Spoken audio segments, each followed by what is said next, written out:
Chapter 21. We had plenty of opportunity to notice that poor old Jane McEvoy seemed to have lost a good number of her marbles already over the last few weeks, and it was obvious that this was going to be the last straw of a pretty substantial margin. Piper and I had tried to occupy Albie as she crashed around the house wailing with grief, and army wives kept arriving to console her, like such a thing was possible. And Albie, who didn't get at all that his father was dead, kept playing his favorite game, which consisted of bashing things, and then bashing more things, and then bashing anything else that was left. After about 6 hours of bashing, he ran out of things and started to grab onto his mother and howl, which just made everything worse. Major McEvoy's friend and driver, Corporal Francis, the one who everyone called Frankie, went with a couple of other guys to try and retrieve the bodies, but they couldn't get near the checkpoint due to warning shots being fired at anyone who approached. When he came to stay at the house that night, I tried to talk to him about getting Mrs. M some sedatives, but I never saw a person look tireder and more dispirited than him, and I got the feeling he was already doing much more than his best on so many fronts that taking up a prescription of our Valium may be one job too many, and anyway, he was the one who could have used a few 100 milligrams. Piper and I scraped together something like an omelet with a few eggs and some of Albie's milk, and we cooked some beans from the farm and cut up some plums, and we gave most of it to Frankie, who didn't eat much, and Albie, who did, and then we put Albie to bed and went to bed ourselves right afterwards, leaving Frankie with Mrs. McEvoy and the two of the army wives crying in the kitchen, by which this time was almost totally dark. That night was bad, and Piper kept jerking awake, wide-eyed and shaking, and saying she kept seeing the face of the boy who got shot. And then she started to sob and say she wanted her mother, and I'd just get her calmed down and asleep, and it would start all over again. When I thought about Joe, I felt fairly bad that he got his head blown off, but mostly furious that because of him, for being such a fool, Major Mac had to die. When I finally got to sleep, I found Edmund and told him everything that happened, and he stayed with me for hours, and whether I was dreaming or just borderline schizophrenic, I didn't know and didn't care either. At about 6 a.m., when everyone else was still sleeping, 4 soldiers came bursting into the house looking for Frankie and said we had to leave immediately, that a vigilante group had started up and they went into the night to ambush the checkpoint soldiers, and now the enemy was coming house to house and killing anyone they didn't like in the look of. All hell broke loose. Mrs. M stayed frozen in one position like she didn't understand English or even how to walk anymore, but everyone else was shouting and running. I tried to talk to her into getting Albie, but she didn't even look at me, and then Frankie took over and told me to get dressed, and I grabbed some clothes and 2 warm blankets and told Piper to take one of Major M's sweaters and save a place for me in the truck, and then I stuffed a few useful things inside the blankets, including a jar of olives from the pantry and a jar of strawberry jam, which was just about all that was left in there. And as I was looking around for anything else that might come in handy, I saw a silver compass on a little plinth with Major McEvoy's name on it and an inscription, and feeling like a grave robber, I smashed it to the floor to pull it loose, and the compass came off, and I stuck it in my pocket along with the little knife I had from fruit picking. I assumed Jet would just follow us into the truck, but when it came time to leave, there was no sign of him, maybe because of all the noise. Piper looked stricken and shocked and whistled and called with her voice getting higher and more historical, and as much as everyone wanted to see a little girl reunited with her dog, there was no way they were going to risk everyone's lives waiting for it to happen. So I pulled her in beside me and we drove off without him. Piper didn't even cry, just sat there looking completely blank, which was worse. We all sat dazed and speechless in the truck. I'll be quiet for once, and Mrs. M still frozen. We drove south according to my compass, and only stopped once to pick up some of the army guys I recognized from Meadow Brook, and who could just cram into the back with us. Other people tried to flag us down as we drove along. The sound of the truck these days was enough to get people running out of their houses to see what was going on. And some of them tried to get us to stop by standing in the middle of the road or jumping onto the side of the truck. But Frankie just said in a low voice to keep our heads down, and he kept driving and didn't even slow down. Piper and I were hanging on to each other, stupefied with fear and loss, and Mrs. McEvoy was holding on to Albie like a drowning person, and Albie just sat there, thrilled that he was going in a car and could see all the trees rushing past him. And as the tears streamed down Mrs. McEvoy's face faster and faster, I thought, her husband's dead, and maybe her older son too, and now she has to leave her house, and all she's got left is one drooling kid without any idea what's going on, and she didn't even think to bring him some milk. We drove for ages until we got to a big barn with lots of army trucks parked around it, and everyone got out, and Frankie said, "We'll stay here for a while." And we went inside, and a huge bay barn was filled with guns and sleeping bags, and all the signs that the army was using it as barracks.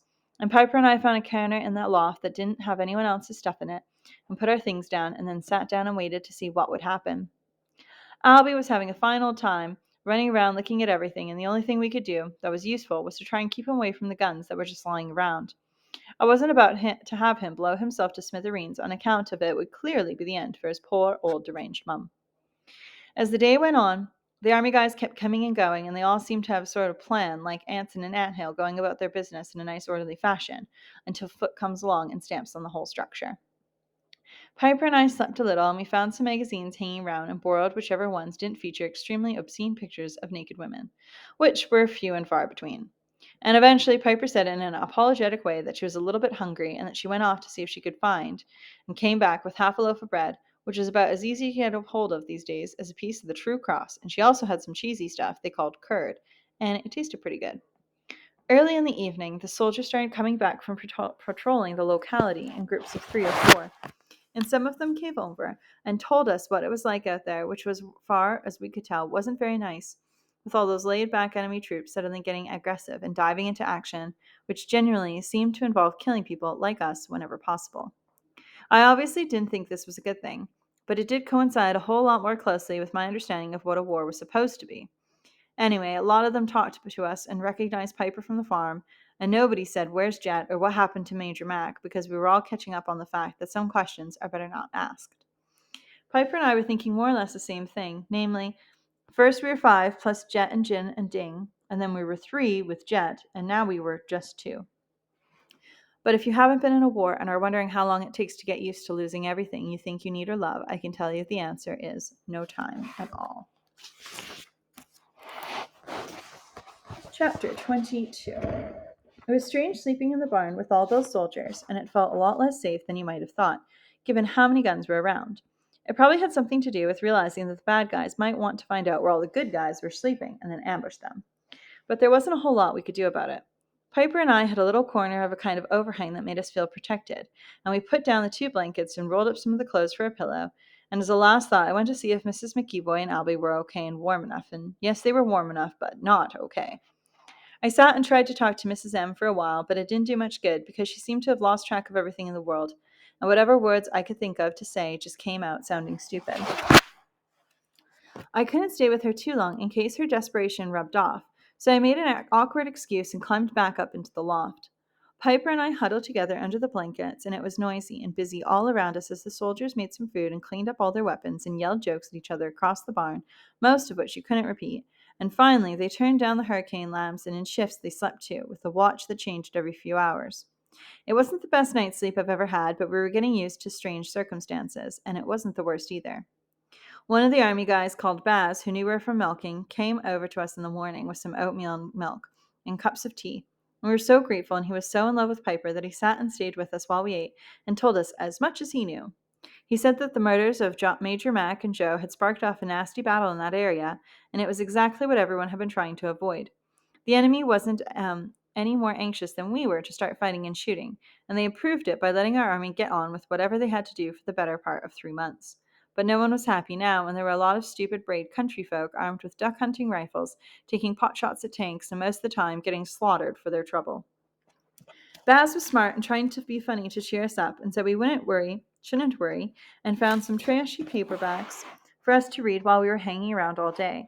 He said he'd come to see us in the night after he got back from patrol. When he did come back, Piper was off helping the cook, and I took the chance to tell him about my plan to get back together with Piper's family, though I swore him to secrecy. And he looked pretty worried at the thought of us setting out alone, but didn't actually say the words, "Don't be crazy," which was moderately encouraging. I asked if he thought it was possible Isaac and Emmett and Osbert were still all living together, and he shrugged and said anything's possible. But there's a lot of trouble about. He looked at me for a minute like he was trying to size up what I was likely to do and said, "No place is really safe. You're better or worse off here with us." He stopped for a second, but then pretended he had been distracted by a noise and started talking again. "But if you did set off alone and kept off the roads and away from obvious danger, you might be okay. The trick is to avoid contact with anyone you can't positively identify because everyone's tired and up against the clock, and most of the enemy know they're never going home again and don't have a heck of a lot to live for." He stopped again. This time it was because he saw Piper coming back from the cooking area with some soup, and she smiled her beautiful smile when she saw Baz and folded herself down into the straw, leaning up against him like a cat to eat her supper. One thing you sure couldn't miss was how many strange alliances were formed in a war. You could see Baz was as happy as he'd ever been in his whole life, just sitting next to Piper, war or no war, and not in a creepy way either. You could just tell that after months around nothing but big, smelly, burpy, farting men, the presence of Piper with her big eyes and pure soul made him feel like all he wanted was a chance to die to protect her. I didn't seem to have that effect on anyone, but it would have been a waste for the both of us to be saints. That night, Baz moved his sleeping bag from across the loft to where he'd been all along and laid it across our corner. Hours after I fell asleep, I woke to see him half sitting, awake and watchful, and the way he occasionally looked over to make sure we were safe reminded me exactly of Jen. Chapter 23. For almost a week, we stayed like that, bunked up with various members of the Territorial Army. Piper seemed to go inside herself more than usual, but for me, it was just one more chapter of my increasingly surreal normal life. And I had a calm feeling most of the time, like nothing could happen anymore that would surprise me. Except for Mrs. McKeeboy, we were the only females in the barn, with over 100 men, and they acted like we were the Queen and Princess of Sheba, bringing us food, coming over to talk and play cards, and generally treating us like prized mascots or holy relics, when in fact we were just two grubby kids, surrounded by soldiers in a dusty place without windows, waiting for the war to catch up with us. Most of the soldiers were so much more normal and friendly than you would have expected back in the olden days, before everyone in your entire circle of friends and acquaintances had something to do with the army. I guess they were just regular people who probably never expected to get drafted when they signed up as part timers. Most of the time, you got the feeling they were lonely and fed up and wanted to go back home to their other lives as much as we did. Since there wasn't much to talk about except the war, I kept asking them all questions about camping and surviving in the wild, and finding food and all those kinds of things, and I doubt they gave a whole lot of thought to why I was so curious about survival skills, since most of them love to talk about the subject at length, anyways. Piper and I were encouraged to go outside much, so we read a little and helped in the mess and slept. It wasn't so different from being back at the McGee boys, except there were lots more people to talk to, and with all that time on my hands, I couldn't help wondering why life in a windowless barn, thousands of miles from America, surrounded by soldiers, felt more real than most of the life that I'd lived through. We got used to sleeping with Baz guarding us and being brought food and having shy 20-year-olds sidle up to us and start awkward conversations just for something to do. Even the noises of all those men around us, not all of which were exactly suitable for polite company, got to be reassuring in a certain way. Baz seemed to get a special status from being Piper's minder, and after the first day, the two of them fell into a kind of brother-sister thing that I'm pretty sure came from the fact that almost every relationship in Piper's life up till now had been with all those brothers. Baz was more normal than any of the ones she had at home, but he had something of that watchful stillness I associated with her gang. Birds of a feather find each other, I guess. Well, obviously, all this Girl Scout happy family stuff wasn't going to last forever. At about 4 in the morning, a few nights later, we awoke to the noise of a lot of scuffling and shouting, and Baz saying, "Get all your stuff together and stay here." Then him disappearing into the chaos, and us not being able to see anything much because there were no lights, and then there was gunfire, and then he was back and leading us through the stable door back to where the latrines were, and he took our stuff and told us to follow him. And we ran and ran until I thought my sides were going to rip open from pain, and I kept tripping because there was no moon and it was blacker than black, and finally we got to an open space and we just stood there panting, and Baz said, "Look, you can see the sky getting a little bit lighter over there. That's east. Just keep walking in that direction and use your compass to find NNE. Not NNE," he said, "or you'll overshoot." I was glad to know this fact because being from New York City, where everybody's knowing uptown is north but not a whole lot else, I didn't know anything about NNE versus NE. And I was glad someone had to let us in on that secret. By now, Piper realized Baz was leaving us and started to cry, and he picked her up in his arms like she weighed nothing more than a handful of hay and just held her as tight as he could. And finally, he kissed her cheek and said, "Daisy will take care of you." And he winked at me behind her back like we were in cahoots, which I guess we were. Then he gave her one last squeeze and shoved a heavy package into my hands, and before I had a chance to see what it was, he was running back in the direction we came. "Come on, Piper," I said. "Let's keep going while it's still dark and we can find some place to hide, and then we'll rest when it gets light." As we walked along and the noises of guns got to sound like little pops, I told her without knowing where Isaac and Edmund were staying. About knowing where Isaac and Edmund were staying, and having a map, and talking to Bass about my plan, and pumping every soldier in the barn for clues on how to survive in the wild. Piper seemed pretty substantially cheered up by all this surprising information, and I said, "Once the sun starts to come up, we'll look for a place to bivouac, and we both burst out laughing at my use of a technical Boy Scout terminology, and I said, "Honestly, that's what it's called." Now, here's a good time to explain that footpaths are God's gift to people trying to travel long distances without using roads. I guess in America, we'd have to crash a path through the woods, but here it was all nice and civilized, and half the time they were even marked with little arrows leading to gates to climb over. And even when we left the farm and moved much more into the open ground without fences, you could still see indications of paths. We felt like we were about 10,000 miles from any other human being, and even though it'd been a cold night at about 8:30 a.m. when I thought it was time to find some place to hide, we'd be walking for hours and the sun was up and we're starting to feel warmed through. We were the paths we followed were fenced in on one side by stone walls covered in blackberries and other thorny bushes, and there were smallish trees just beyond. And though most of the undergrowth wasn't higher than a few feet, it got pretty dense pretty quickly, which kept us from staying off of it. We were completely clueless about how safe we'd been walking around out here. One of the soldiers I talked to said there were hundreds of people heading into the countryside, away from the action, in order to try and disappear and wait out the trouble, which suggested it would be like walking around in a shopping mall. On the other hand, I got the feeling that there were more than enough footpaths in England, and the average refugee wouldn't be interested in socializing. The soldier's theory was that most of the people we were likely to meet would be English people, and he also said that doesn't mean they won't shoot you on sight. I couldn't really believe that a whole bunch of enemy soldiers were going to spend their spare time crashing around in the undergrowth looking for stray people to shoot. But it still seemed like a good idea to keep a low profile for as long as possible, or at least while you were pretty sure the world had lost its mind. As the sun got hotter, we decided to stop and rest, and we found a nice piece of dry ground about 50 feet off the path that was pretty much out of sight if you were sitting or lying down, which is what we felt like doing anyways. The package that Baz gave me started out heavy and was getting heavier by the minute, and I was glad to put it down and figure out how to untie the covering and find out whether it was worth lugging around. Inside were all the things we probably should have thought of taking with us and hadn't, like a plastic bottle full of water, some flat bread, a pretty big piece of hard cheese, some salami, matches, a big folded up lightweight plastic sheet, a nylon rope, and a little metal bowl, and a gun. I wrapped the matches and the gun back up in the bag for emergencies, and then adding the rest of the food and other things to our blanket and supplies, namely the olives and strawberry jam, which was about the extent of it. To cheer us up on our first day on the road, I made jam sandwiches for breakfast, and they tasted hopeful. We drank some of the water, and with the sun getting hot, we lay down in the grass for a rest, and we hadn't been on the run, going God knows where. And if we hadn't been on the run, going God knows where, we would have been pretty happy. After sleeping for a while, we collected blackberries and ate them, and then, because it was so incredibly silent all around us, except for the birds and bugs, we decided to set off again in the light of day, because although it's a great theory to travel by night, it's a lot easier said than done if you have no idea where you're going and there's no moon. Trying to follow the path and watch the compass all at the same time was proving difficult enough in broad daylight, since the path headed slightly southeast and we wanted to go north-northeast. But I figured we'd have to try and swing up to the north when we got the chance. One thing there was no shortage of was blackberries, and for lack of anything else, we ate handfuls of them, which made your stomach feel pretty bad, but they tasted good, so we didn't care. We walked for 4 or 5 hours, and as the sun got lower, we started looking for a place to spend the night.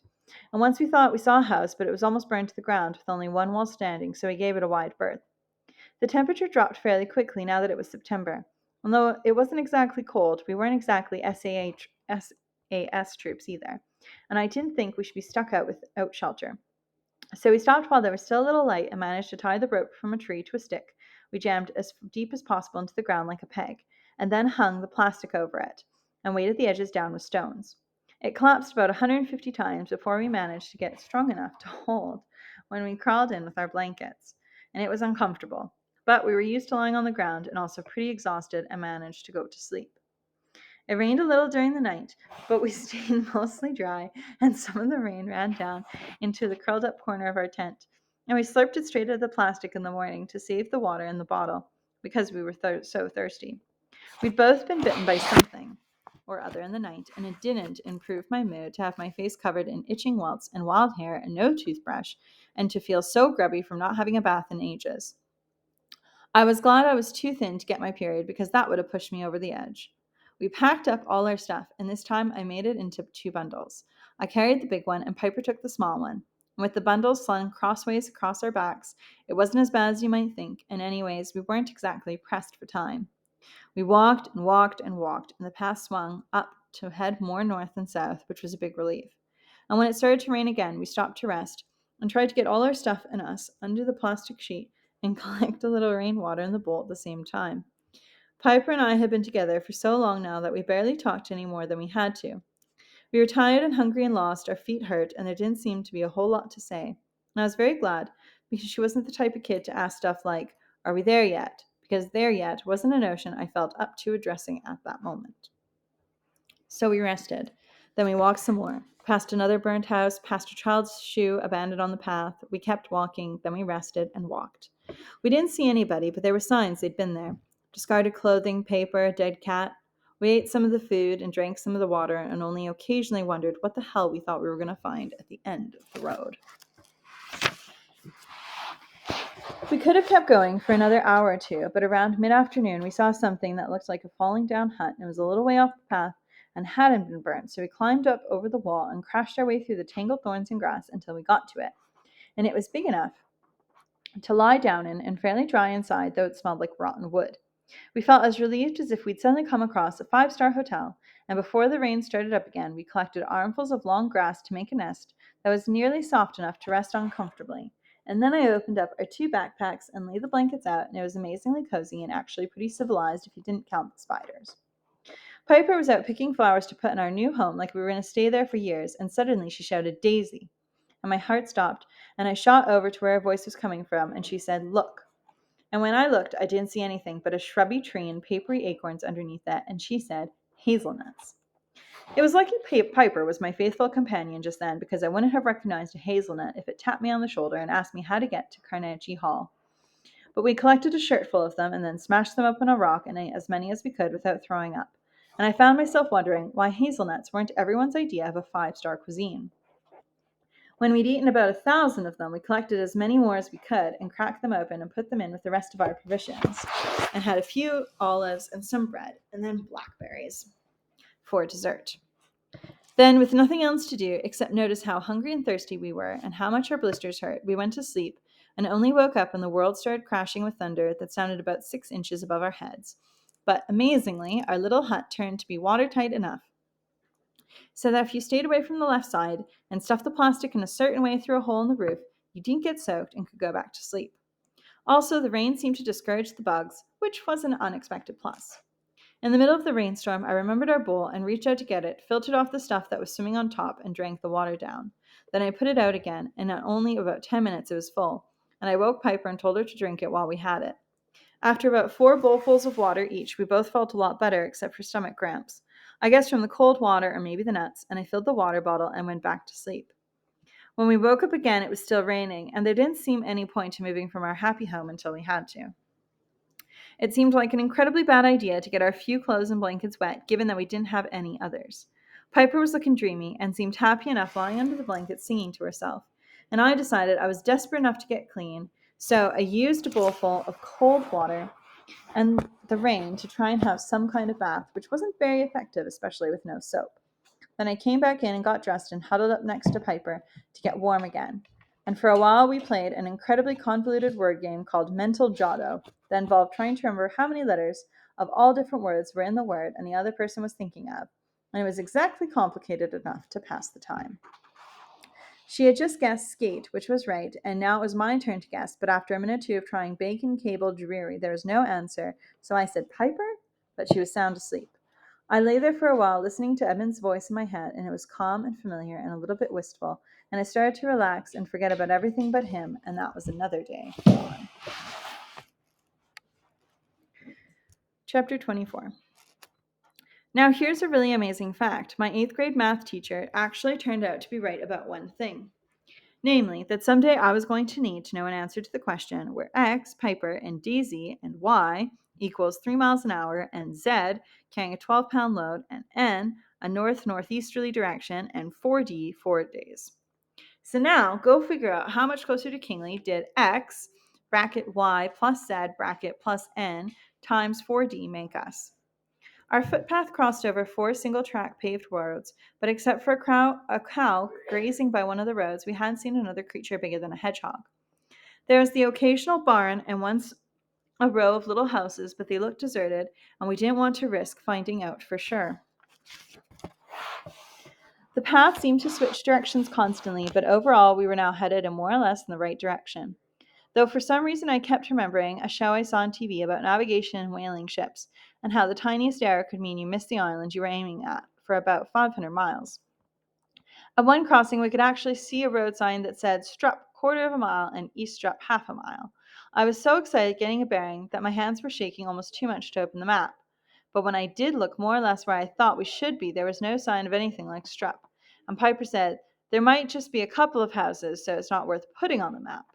For some stupid reason, I started to cry then, and I felt completely choked with despair and worthlessness. And I couldn't believe I was trying to lead Piper miles across England to find something the size of a microbe on a map, where in my real life I couldn't even find a clean pair of underpants and a chest of drawers. But unfortunately, no one else jumped up and volunteered to take over, and the way Piper just stood there holding my hand and waiting for me to stop crying made me buck up and start walking again. After the hazelnuts, we found an apple tree and more blackberries, but the chances of coming across a nice steak sandwich seemed remote, and our food resources, which had started out running low, were now within a stone's throw of the bottom of the bucket. But at least it was raining off and on, so we didn't run out of water, which made walking slippery, and wet sneakers rubbing on blisters isn't my favorite feeling. So that was about the extent of our good luck. We stopped for lunch around 11 in the morning and couldn't even spread out a blanket to make an event of it due to the ground being wet. So we had to perch on rocks when neither of us would have given anything to stretch out someplace warm and dry. And I was unwrapping the last piece of cheese to eat with a few olives and the end of our nuts when Piper said Daisy, and when I looked at her, she said, "What's that noise?" And listened, but didn't hear anything at all.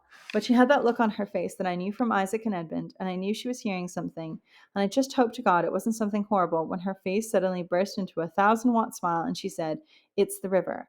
I'm sure it's the river." And we left all our stuff and ran down the path, and sure enough, about 100 yards further down, came to a river. And when we looked at the map, we were pretty sure it was our river, and if we could just manage to follow it without getting too waylaid, it would take us more or less exactly where we wanted to be. When we did a little dance and whooped and laughed and hugged each other and ran back to our supplies and packed them all up again, and set off feeling light-footed instead of just light-headed for the first time in days. And we walked till sundown and then camped near the river. It wasn't particularly warm, but we got undressed and dipped ourselves in the water to wash anyways. And for the first time I noticed how skinny Piper was, which once upon a time I would have thought was a good thing. And now I thought was just what happens when you're 9 years old and don't have enough food to grow properly. As the freezing water flowed around us, we rubbed the dirt off our bodies, and without dirt, both of us looked white as ghosts with farmer's tans on our face and neck and arms.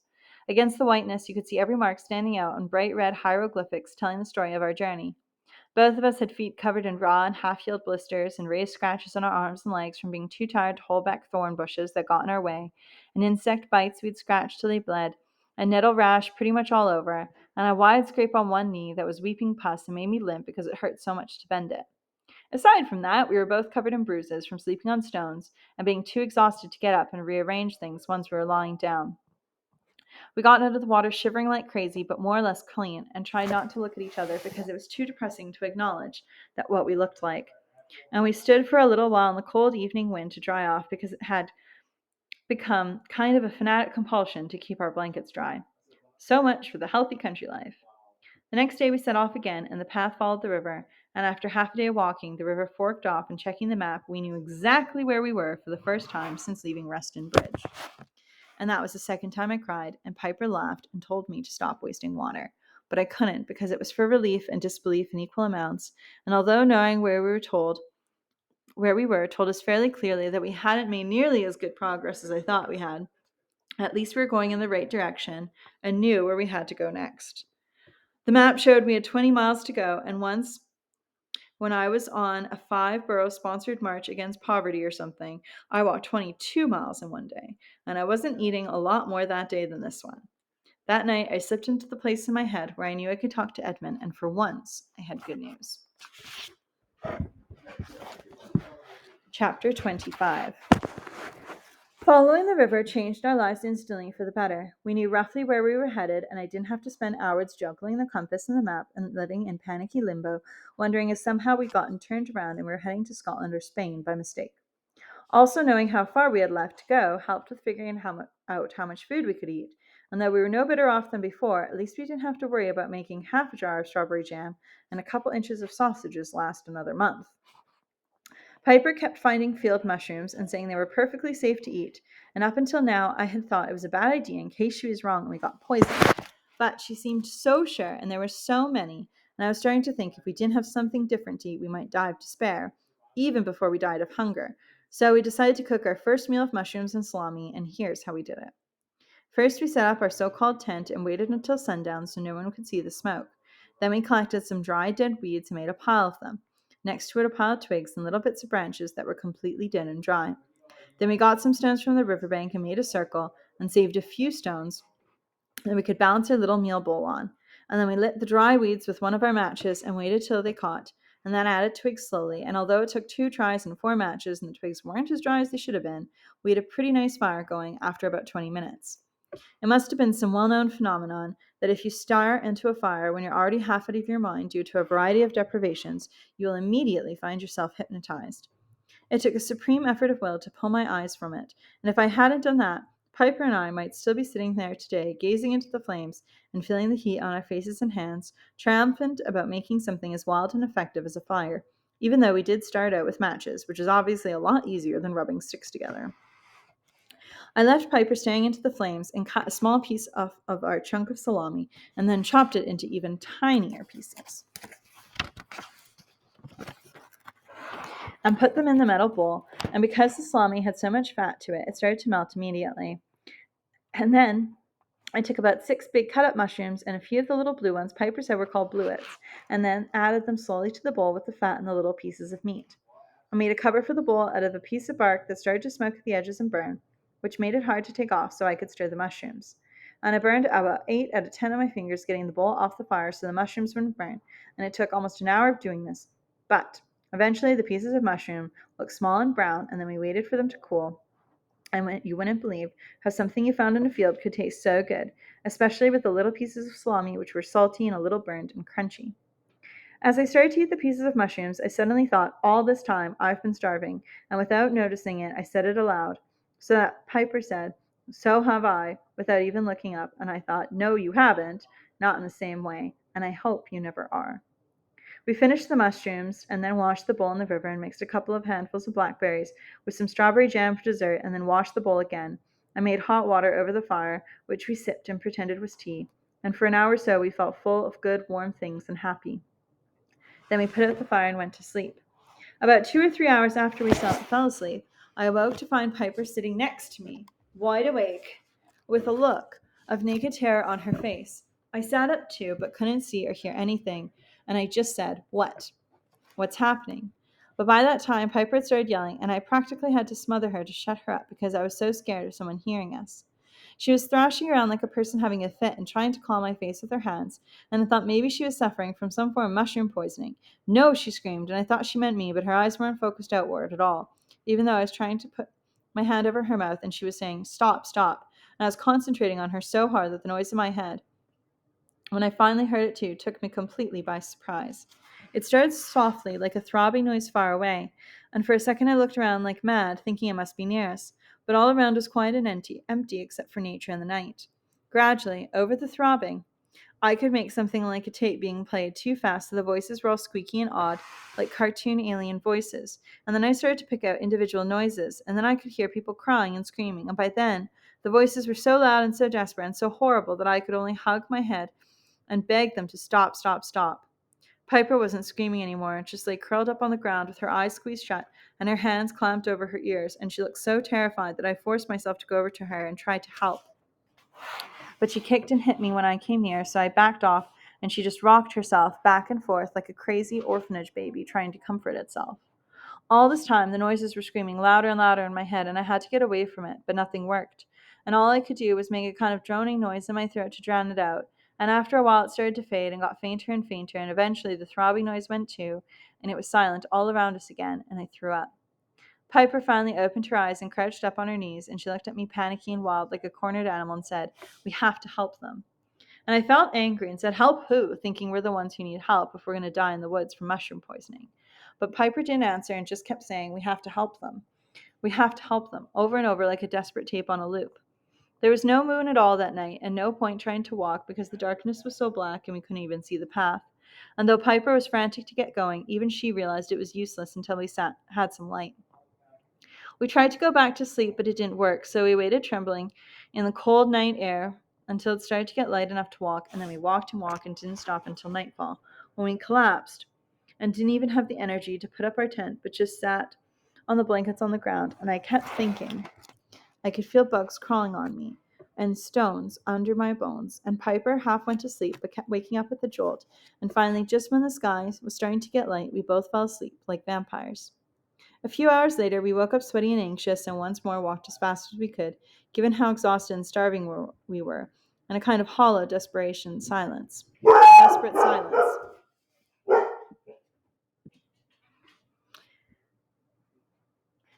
In a kind of desperate silence. Neither of us mentioned the mushroom night again. It was 2 days since we'd come to the bend in the river, and I figured if we didn't get lost, another day of walking should get us to Kingley. I tried not to think about what we would find when we got there. There was no point letting my brain get there first. It might decide to turn back.